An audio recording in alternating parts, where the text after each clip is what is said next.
Continuous sir बोल रहे हैं, अब दिमाग में आपके आ जाना चाहिए कि कॉन्टिन्यूअस होता क्या है। ठीक है, जैसे मैंने बोला पास्ट कॉन्टिन्यूअस से कहानी आज स्टार्ट होगी। ठीक है, ये पास्ट कॉन्टिन्यूअस का मतलब है आईएनजी काम चल रहा है, आईएनजी दिखेगा सेंटेंस में तो आप समझ जाओ पास्ट कॉन्टिन्यूअस है। जहाँ वॉस दिखेगा सेंटेंस में और प्लस आईएनजी दिखेगा जो वर्ब में, जहाँ वर्ब लगी वहाँ पे आईएनजी दिखेगा। ठीक है, तो आप समझ जाना कि वहाँ पे कुछ ना कुछ जो है पास्ट कॉन्टिन्यूअस की कहानी है। ठीक है, अब पास्ट कॉन्टिन्यूअस भैया लगाना क्या है? पास्ट कॉन्टिन्यूअस में आपको लगाना है बीइंग से स्टार्ट होती है कहानी पैसिव में इसकी। ठीक है, और पास्ट कॉन्टिन्यूअस का मतलब है काम खत्म पे। अब प्रेजेंट था, अगर प्रेजेंट कॉन्टिन्यूअस जब मैंने पढ़ाया था तो वहाँ पे बोला था मैंने इज़ और एम और आर की कहानी, और बिंग मैंने तब भी बताया था कि बिंग को लगाना है। ठीक है, इस चीज़ को मैं रिवाइज़ कराते चलूँगा, प्रेजेंट भी रिवाइज़ हो जाएंगे और पास्ट भी रिवाइज़ हो जाएंगे। ठीक है, चलो मैं नेक्स्ट आपको क्लियरिटी कर दूँ स्लाइडों से समझा के। जैसे कि मैं बोलता हूँ इसका एक्टिव है he was writing a letter, तो सीधी सी बात है he was a writing a letter. पहले मैं आपको पेन से बताऊँगा फिर आपको एग्जांपल दूंगा। तो इसमें सब्जेक्ट क्या है ही, ऑब्जेक्ट क्या है अ लेटर, वर्ब क्या है ये। ठीक है, अब वॉज वर्ब है तो मैं ऑब्जेक्ट को सब्जेक्ट बनाता था और सब्जेक्ट को ऑब्जेक्ट बनाता था। तो ऑब्जेक्ट को मैंने अ लेटर बना दिया, ठीक, सब्जेक्ट को हिम बना दिया, ही का हिम ही होता है। ठीक, हिम के पास मैंने बाई लगा दिया। ठीक, तो और फिर मैं थर्ड फॉर्म करके रिटर्न लगा दिया, रिटर्न लिख दिया यहाँ पे और इस बात को यहाँ पे उठा के रख दिया। मेरा लेटर तैयार हो गया और ये सिंपल से आंसर आ गया आपका। ठीक है, चलो इसको मिटा देता हूँ और क्वेश्चन पे आपको समझा देता हूँ। ये देखो, a letter was being written by him, ये सब्जेक्ट था, ये ऑब्जेक्ट हो गया, ये ऑब्जेक्ट था, ये सब्जेक्ट बन गया, ये सब्जेक्ट था, ये ऑब्जेक्ट में आ गया और ये ऑब्जेक्ट था तो ये सब्जेक्ट में आ गया। ये थर्ड फॉर्म आ गई, ऑब्जेक्ट के साथ हम बाई लगाते हैं और हमने बीइंग का यूज़ किया और ये पास्ट कंटिन्यूअस है इसलिए हमने वाज का यूज़ किया। Got it? कोई भी डाउट नहीं रह गया हो? आई थिंक सारा आपको समझ में आ गया होगा कि मैंने पास्ट कंटिन्यूअस कैसे कवर किया है। ठीक है, नेक्स्ट मेरा जो क्वेश्चन है सेकंड, ये देखो the postman was delivered by the postman. ये तो आंसर ही लिख दिया है मैंने, चलिए समझाता हूँ फिर भी। कहने का मतलब ये था, इसका क्वेश्चन था ये, the postman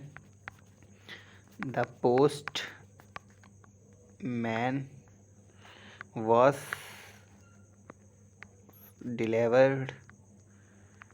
delivering the post. ठीक है, अब इसको द पोस्टमैन इसमें जो है ऑब्जेक्ट है और was being delivering was being आ जाएगा, then delivered by the postman. ठीक है, इसमें पोस्टमैन इसमें जो है ऑब्जेक्ट है और सब्जेक्ट, इसमें तो सब्जेक्ट था इसमें सब्जेक्ट है, उसमें ऑब्जेक्ट है। ठीक है, चलो नेक्स्ट क्वेश्चन पे आपको क्लियरिटी करता हूँ। अब ये क्वेश्चन है एक, इसको आप बना रहे आईएनजी दिख गया सर, आईएनजी दिख गया, वाजवर दिख गया सर, ये पांच कॉन्टिन्यूअस है, मैंने गॉट गेट कर लिया। मैं समझ गया कि सर ने बताया था कि अगर आईएनजी दिख रहा है मुझे और ये वाजवर आ रहा है तो सर बोले थे कि इसमें पास्ट कॉन्टिन्यूअस ही होगा। ठीक है, तो ये तो समझ गए भाई, मैं क्वेश्चन को समझ गया, पढ़ गया, एकदम से माइंड में मेरे आ गया। फिर सर ने फर्स्ट स्टेप बताई थी, स्टेप 1 सर का फॉलो करेंगे हम और तुरंत का तुरंत सॉल्व करने की कोशिश। फर्स्ट स्टेप सर ने बताया था कि ये इंट्रागेटिव सेंटेंस है तो इसको नॉर्मल सेंटेंस बना लो। तो सर ने बोला था इसको बना लो नॉर्मल सेंटेंस, तो मैं बना लूँगा इसको नॉर्मल सेंटेंस। मैं नॉर्मल वर्ड सेंटेंस बनाऊँगा तो you were writing a letter. ठीक है, सर ने ये बताया था, ठीक है, अच्छी बात है। इसको मैंने नॉर्मल सेंटेंस बना लिया, इसको चेंज करके मैंने नॉर्मल सेंटेंस बना लिया, बाकी सेम का सेम रह गया। ठीक है, फिर सर ने बोला था अब तो आपको कोई दिक्कत ही नहीं है। सर ने बताया था कि अब तो कोई दिक्कत ही नहीं है, अब तो भाई मुझे सब्जेक्ट पहचान लिया मैंने, ऑब्जेक्ट पहचान लिया, सब्जेक्ट है ये हमारा, ऑब्जेक्ट है ये, वर्ब है और ये वर्ब है। ठीक है, तो बस आपको कोई दिक्कत नहीं है। अब मैं क्या करूँगा, ऑब्जेक्ट को सब्जेक्ट बना दूंगा और सब्जेक्ट को ऑब्जेक्ट बना दूंगा, भाई बाई लगा दूंगा, V3 लगा दूंगा और कुछ करने की ज़रूरत ही नहीं है।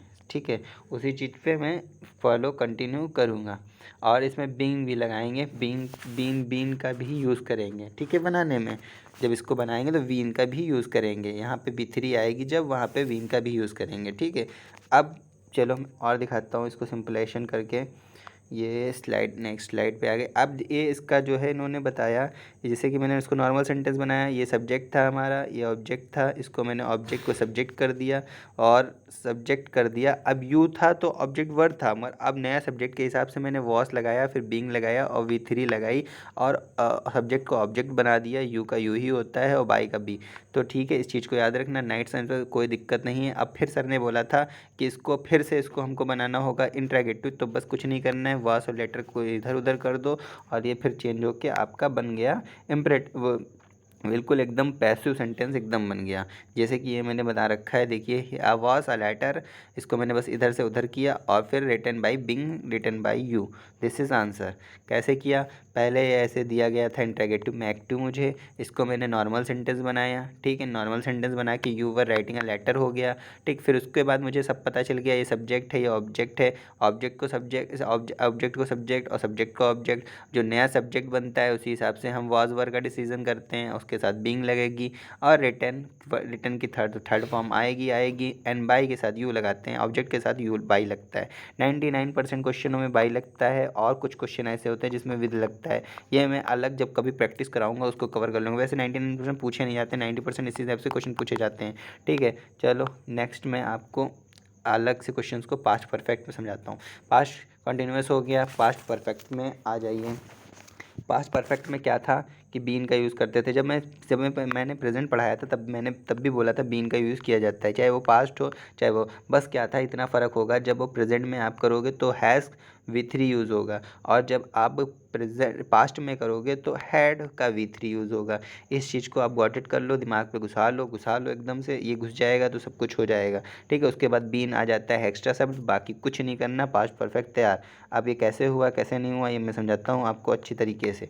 जैसे कि क्वेश्चन रखा हूँ मैं, he had seen the zoo, ठीक है, he had seen the zoo, तो इसका पैसिव बनाना है तो सीधी सी बात है भाई, सर ने बोला था ये हमारा जू है ऑब्जेक्ट, ये हमारा सब्जेक्ट, तो सब्जेक्ट को ये ऑब्जेक्ट, तो ऑब्जेक्ट को हम सब्जेक्ट बना देंगे और सब्जेक्ट को ऑब्जेक्ट बना देंगे, फिर बाई लगा देंगे। इस चीज़ को मैं क्वेश्चन में समझाऊँ तो ज़्यादा बेटर लगेगा, क्योंकि वो ज़्यादा लिखने तो बनता नहीं है, गोदागादी नहीं होनी चाहिए, ठीक है। ये सब्जेक्ट ये ऑब्जेक्ट, तो ऑब्जेक्ट का सब्जेक्ट का ऑब्जेक्ट बना दिया और ऑब्जेक्ट का सब्जेक्ट बना दिया, ठीक है। उसके बाद हेड लगा दिया, बीन लगा दिया और सीन का थर्ड फॉर्म है, ठीक है, और बाई के साथ बाई लगा दिया, ठीक है। क्वेश्चन हो गया सॉल्व, बिल्कुल सिंपल तरीके से करेंगे। अगर ये प्रेजेंट परफेक्ट होता तो पास्ट प्रेजेंट परफेक्ट होता तो मैं कैसे पहचानता, यहाँ पे आती हैज़, यहाँ पे आता हैज़, यहाँ पे आता हैज़, इसमें कुछ चेंजेस नहीं होते क्योंकि V3 दोनों में होता है तो कुछ चेंज होता ही नहीं है, सिर्फ इसमें बीन का यूज़ करना होता है और आपका क्वेश्चन अच्छे से सॉल्व हो जाएगा, ठीक है। नेक्स्ट स्लाइड पे अब स्क्रीनशॉट ले लो मैंने कैसे किया है, एक बार और बता दूं। सब्जेक्ट, ये है सब्जेक्ट, ठीक है, हैड लगा है तो समझ जाओ पास्ट परफेक्ट है। ये हमारा जू, तो ये ऑब्जेक्ट, तो मैं ऑब्जेक्ट को बना दूंगा सब्जेक्ट और सब्जेक्ट को बना दूंगा ऑब्जेक्ट और ऑब्जेक्ट के साथ लगा दूंगा बाई, फिर लगा दूंगा बीन और हैड का ऐसे ही कैसे, और इसमें V3 की तो कोई टेंशन है ही नहीं, पहले ऑलरेडी ही V3 था ये, तो बस कुछ करने की ज़रूरत नहीं है और क्वेश्चन हो जाएगा सॉल्व, ठीक है। अब इसको करो, इसको करो, इसको करो। इसको सर ने बताया था ये इंट्रोगेटिव सेंटेंस है, वर दिया है, were you writing a letter, were you writing a letter, दो बार स्लाइड कॉपी हो गई है, इस वजह से इसको छोड़ दो, वरना क्या फ़ायदा, इसको मैंने अभी बताया था आपको। अब आ जाओ future indefinite passive rules. Future indefinite में पैसिव रूल्स कैसा होता है मैं आपको ही बताता हूँ अच्छे से, एकदम अच्छे से डिफाइन करके बताता हूँ फ्यूचर इंडेफिनिट से रूल्स क्या होता है। फ्यूचर इंडेफिनिट्स में ये होता है पैसिव वाइज में कि देखो पहले क्या था, विल बी इसमें आएगा। फ्यूचर इंडेफिनिट पैसिव वाइज में विल बी का यूज़ होगा। किस चीज़ का यूज़ होगा, विल बी का यूज़ होने होना है। जैसे कि एग्जांपल के तौर पे मैं आपको समझाने की कोशिश करूँगा, चलो अच्छे से समझाने की कोशिश करता हूँ। I will help you with money, ठीक है, I will with you money, तो इसमें हेल्प है फर्स्ट फॉर्म, ठीक है, इसमें फर्स्ट फॉर्म है, तो इसमें फर्स्ट फॉर्म है, बट मुझे तो फर्स्ट के 3 फॉर्म बनानी है, तो आप जानते ही हो, तो उसमें कुछ करने की ज़रूरत ही नहीं है भाई। इसको क्या करेंगे हम, देखो ये है मेरा सब्जेक्ट, ये है सब्जेक्ट और यू है हमारा ऑब्जेक्ट, ठीक है। तो मैं ऑब्जेक्ट, ये है सब्जेक्ट, ये है ऑब्जेक्ट, अब ऑब्जेक्ट को मैं उठा के सब्जेक्ट बना दिया और सब्जेक्ट को बैठा के ऑब्जेक्ट बना दिया, फिर मैंने बाई का इन्हाबन कर लिया, फिर मैंने विद मनी वैसे ही लिख दी और हेल्प है फर्स्ट फॉर्म, ठीक है। फ्यूचर इंडेफिनिट कैसे पहचानेंगे, विल प्लस फर्स्ट फॉर्म आती है ठीक है। और इसको जो है विद है, अब इसमें विद जो है विद मनी ऐसे ही सेम उतार दिया। फिर मैंने वी, ये फर्स्ट फॉर्म थी, इसको मैंने V3 में कन्वर्ट कर दी और फिर मैंने विल बी लगा दिया। विल बी का एडिशन होता है, इसमें विल बी आता है, फ्यूचर इंडेफिनिट में विल बी आएगा। इस चीज़ को आप याद रखिए अच्छे से, गॉटेड ध्यान करके अच्छे से याद रखिए कि इस चीज़ को पहचानना कैसे है। फिर मैं बता दूँ, फिर मैं याद दिला दूँ फ्यूचर इंडेफिनिट कैसे पहचानोगे। विल आएगा प्लस फर्स्ट फॉर्म आएगी तो आप समझ जाओ फ्यूचर इंडेफिनिट है। बस तुरंत से सारे रूल लगा दो, सब्जेक्ट को ऑब्जेक्ट बना दो, ऑब्जेक्ट को सब्जेक्ट बना दो, फिर वाई लगा दो और फिर वर्ब की थर्ड फॉर्म कर दो और विल के साथ बी ऐड कर दो। बस सिंपल सी खत्म, फ्यूचर इंडेफिनिट खत्म, कोई टेंशन वाली बात नहीं है। नेक्स्ट एग्जाम्पल इसी स्लाइड पर मैंने रख रखा है, इसको भी समझ लो अब अच्छे से। एग्जाम्पल दिया है, they will give the beggar the same money. ठीक है, तो अब इसमें एक चीज़ है, इसमें आप समझो कि देखो इसमें क्या दिया हुआ है, द बैगर इसमें है हमारा सब्जेक्ट, नहीं द बैगर है ऑब्जेक्ट, सॉरी दे है सब्जेक्ट।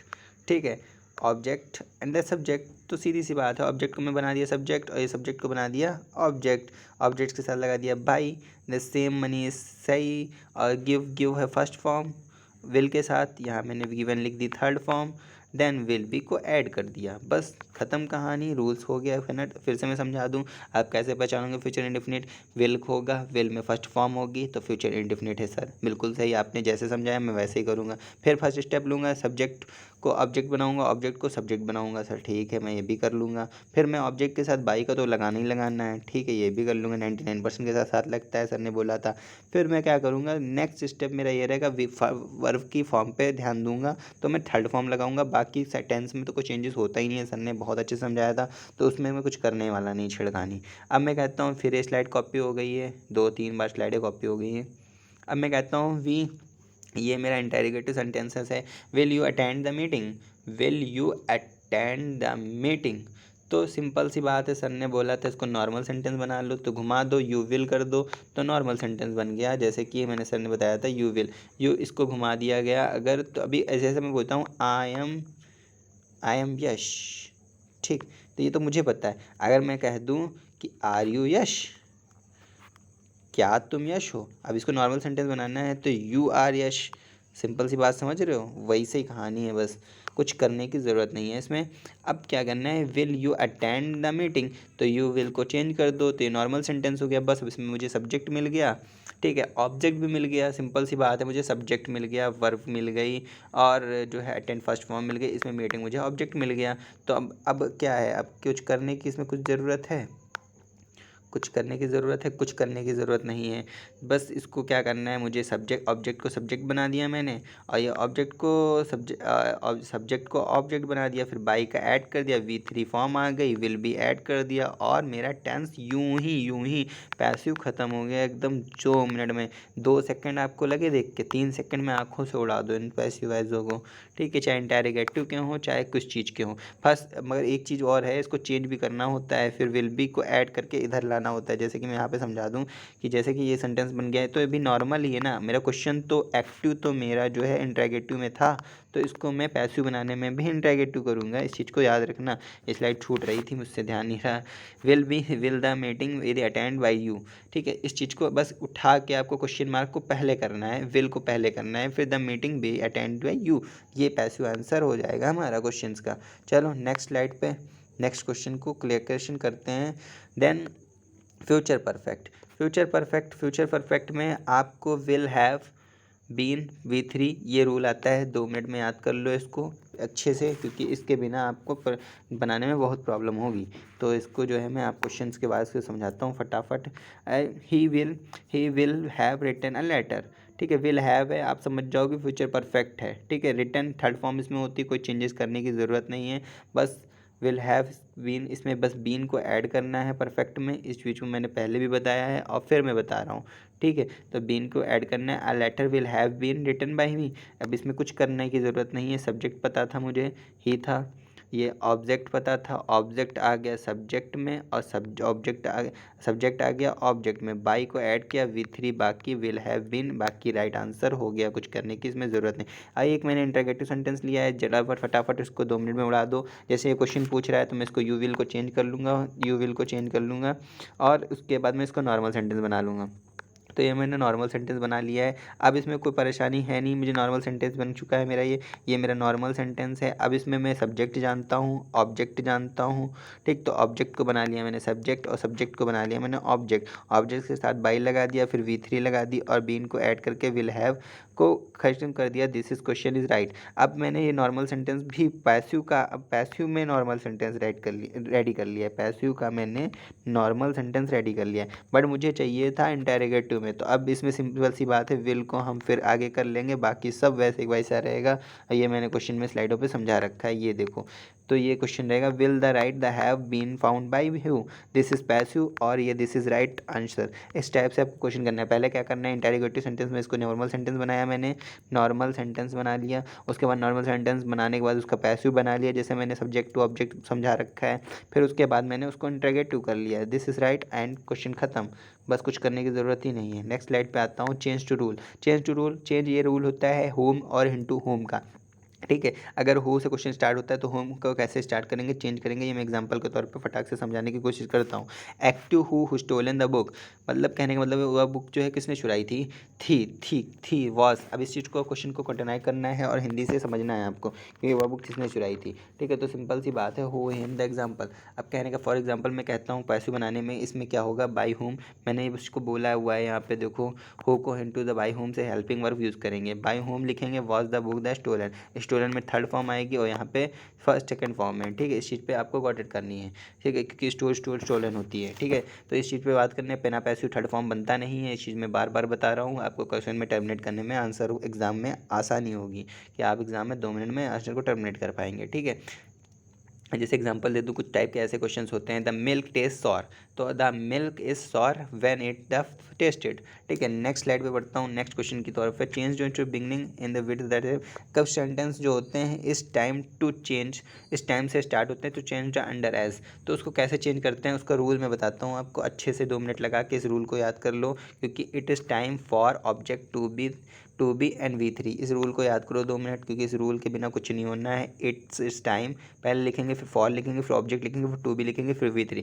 क्या लिखेंगे, इट इज़ टाइम लिखेंगे, फिर फॉर लिखेंगे, फिर ऑब्जेक्ट लिखेंगे। अगर सेंटेंस इट इज़ टाइम से स्टार्ट होता है तो हम फॉर लिखेंगे, ऑब्जेक्ट लिखेंगे, टू बी लिखेंगे, V3 लिखेंगे। इसको रट लो। अगर सब्जेक्ट हमारा इट इज़ टाइम से शुरू होता है, फॉर लिखेंगे, ऑब्जेक्ट लिखेंगे, टू बी लिखेंगे, V3 लिखेंगे, ठीक है। अगर हमारा सब्जेक्ट किससे स्टार्ट होता है, इसी से स्टार्ट होता है, तो मैं ऐसे लिखूंगा, ठीक है। Got it. चलो मैं इसको क्वेश्चन करके समझाता हूँ। It is time to cut the forests, ठीक है। अब कहने का मतलब ये है कि इसको इसका पैसिव बनाना है, इसका पैसिव बनाना है। इट इज़ टाइम से सर ने बोला था, तो बस रूल को अप्लाई कर दो फटाफट, फटाफट रूल को अप्लाई कर दो। इट इज़ टाइम लिखा मैंने, फॉर लिखा, फिर द फॉरेस्ट लिखा, एंड टू बी लिखा और कट लिख दिया, ठीक है। इसमें कुछ करने की ज़रूरत नहीं, बस रूल का अप्लाई कर दो, V3 फॉर्म का यूज़ कर लो और ख़त्म कहानी, ठीक है। बाकी कुछ करने की इसमें ज़रूरत नहीं थी। इम्परेटिव सेंटेंस के बारे में मैं कुछ बताता हूँ। इम्परेटिव सेंटेंस ये होते हैं कि अगर रिक्वेस्ट की जाएगी तो मैं लिखूंगा उसको यू आर रिक्वेस्टेड टू। अगर रिक्वेस्ट की जाएगी तो रिक्वेस्टेड टू। एंड ऑर्डर लिखा जाएगा तो you are ordered to. And advice लिखा जाएगा तो you are advisor to. And command लिखा जाएगा तो यू आर कमांडेड टू। अगर ये 4 चीज़ें आएंगी तो वो इंपरेटिव सेंटेंस की पहचान होती है। इस चीज़ पे आप गॉट इट कर लो, इस चीज़ को अच्छे से पहचान लो। जैसे एग्जाम्पल के तौर पर मैं समझाता हूँ, एक्टिव फायर एट वंस। कोई एक टुकड़ी है जिसने बोला है कि आप फायर कर दो एकदम से, तो उसका पैसिव ये होगा, यू आर कमांडेड। मैंने बोला था कमांड देने पे you are commanded at once, ठीक है। इसका पैसिव ये बनेगा। इस चीज़ को आप ध्यान रखना, ये एग्जामिनर के फेवरेट होते हैं और एग्जामिनर आपको कंफ्यूज करने के लिए अच्छे से एग्जाम्स को पूछता है, ठीक है। नेक्स्ट स्लाइड पे मैं आपको और दूसरे से बनाता हूँ। जब ऑब्जेक्ट दिया होगा, अगर इसमें इसी में आपको ऑब्जेक्ट दे दिया जाता है तो let subject plus be plus 3, ये क्वेश्चन नोट कर लो, ये एग्जाम में आता है। लेट प्लस ऑब्जेक्ट और प्लस बी प्लस V3 में आपका कन्वर्ट करना पड़ता है, क्योंकि कोई पैसिव बनता नहीं है V3 में। मगर एक ऐसा भी सिचुएशन आएगी जिसे जो वी फॉर्म में, वी फर्स्ट फॉर्म पे वी मतलब जो है वर्ब की फर्स्ट फॉर्म में भी पैसिव बन जाएगा। वो पोजीशन याद रखना, सीधे UPSC में पूछा जाता है। जैसे मैं कहता हूँ चाय बनाया हूँ, प्रिपेयर टी, तो इसका पैसिव इसमें ऑब्जेक्ट दिया हुआ है भैया, तो इसमें ऑब्जेक्ट इसका दिया हुआ है, तो मैं कहूँगा लेट टी बी प्रिपेयर्ड, ठीक है। Let tea be prepared. अगर ऑब्जेक्ट दिया है तो हम let plus object plus be plus V3 का यूज़ करते हैं, ठीक है। Next example, open the door, ये भी एक ऑर्डर है, ओपन द डोर। तो लेट द डोर, ये हम let the door and open, और let the door be open. जो वो रूल है, मैंने रूल बताया रखा है आपको, रूल को फॉलो करो, क्योंकि मैंने क्या रूल बताया था, let plus object plus be plus V3। इस रूल को फॉलो करो और इससे सेंटेंस बन गया। लेट लिखा, उसके बाद ऑब्जेक्ट लिखा एंड बी लिखा एंड V3 ओपन की फुल फॉर्म होती है। ओपन फुल फॉर्म नहीं थी, मतलब जो है वर्ब की फर्स्ट फॉर्म थी। ठीक है, नेक्स्ट एग्जांपल। नेक्स्ट कुछ मैंने स्लाइड पे लिख रखा है, इसको आप अच्छे से पढ़ लो। ठीक है, इसको एक तरफ से और बनाया जा सकता था, रिक्वेस्टेड भी बनाया जा सकता है। रिक्वेस्ट भी कर सकते हो किसी भैया दरवाजा खोलो। अगर सेंटेंस प्लीज़ और काइंडली से स्टार्ट हो रहा है तो हम यू आर रिक्वेस्टेड टू, ये चीज नोटेड कर लो, नीले पेन से कर दे रहा हूँ मैं। यू आर रिक्वेस्टेड टू लिखा है। अगर कहीं कभी सेंटेंस प्लीज़ से स्टार्ट हो जाएगा, प्लीज़ से स्टार्ट होगा या काइंडली से स्टार्ट होगा, तो हम यू आर रिक्वेस्टेड टू और प्लस वी की फर्स्ट फॉर्म यूज़ करेंगे। इस चीज़ को नोट करो और स्लाइड ले लो। ये एक एग्जांपल दे दूं मैं आपको, समझ में आ जाना चाहिए। प्लीज़ टेक योर सीट, ये एक हमारा जो है प्लीज़ कहने का शब्द है। प्लीज़ शब्द आया तो पैसे मैंने क्या बोला था, you are requested to take first ही फॉर्म है और फर्स्ट फॉर्म ही आएगी। तो सर का कहना गलत हो गया कि मैंने कहा था हर जगह V3 आएगी, मत जब शब्द प्लीज़ और काइंडली से यूज़ होगा, ये एक्सेप्शन है, अपवाद है, इसको याद कर लो। प्लीज़ और काइंडली से यूज़ होगा तो मैं V1 ही लगाऊंगा। बस यही यहाँ से आ गया, यहीं से एग्जामिनर क्वेश्चन घुमाएगा और तुम घूम जाओगे। तो इस वजह से आप याद रखना कि प्लीज़ टेक योर सीट, तो you are requested to take your seat. ठीक, फर्स्ट फॉर्म ही रहेगी। Thanks for watching. और आपकी कोई भी क्यूरीज हो, पूरा ये एक्टिव पैसों मैंने कंप्लीट कर दिया है। आपको कहीं से भी डाउट्स हो सो मेरे से पूछो, आपको मैं मिल जाऊंगा इस मेल पे एंड और ईमेल पे। सो एनी डाउट्स के लिए आप एनी टाइम कांटेक्ट कर सकते हो मेरे से। और कोई भी क्वेश्चंस हो आप प्रैक्टिस करो, आप बिलीव करो, पूरा एक्टिव पैसिव आपको आ चुका है अगर आप मेरा वीडियोस देखते हैं। Thank you for watching and next video is direct indirect. और एक गुड न्यूज़ ये है कि मैं आपके लिए इंग्लिश 2.04 लेके आ रहा हूँ। इंग्लिश का जो है 2.0 वर्जन आ रहा है। ठीक है, और नेक्स्ट चीज़ वोकैबलरी, आपको 2 वीडियोस मिलेंगे। वो कैब का एक वीडियो मिलेगा और आपको आइटम फ्रेजेस भी मैं कंप्लीट कराने की कोशिश कर रहा हूँ एग्ज़ाम से पहले, क्योंकि कोस्ट गार्ड की वैकेंसी भी आ चुकी है और ये इंग्लिश यही आनी है। आप बिलीव करो, जो मैंने वोकैबलरी डाली उसके अलावा कुछ नहीं पूछने वाले। ठीक है, चलो मिलते हैं नेक्स्ट वीडियो पे। Thank you for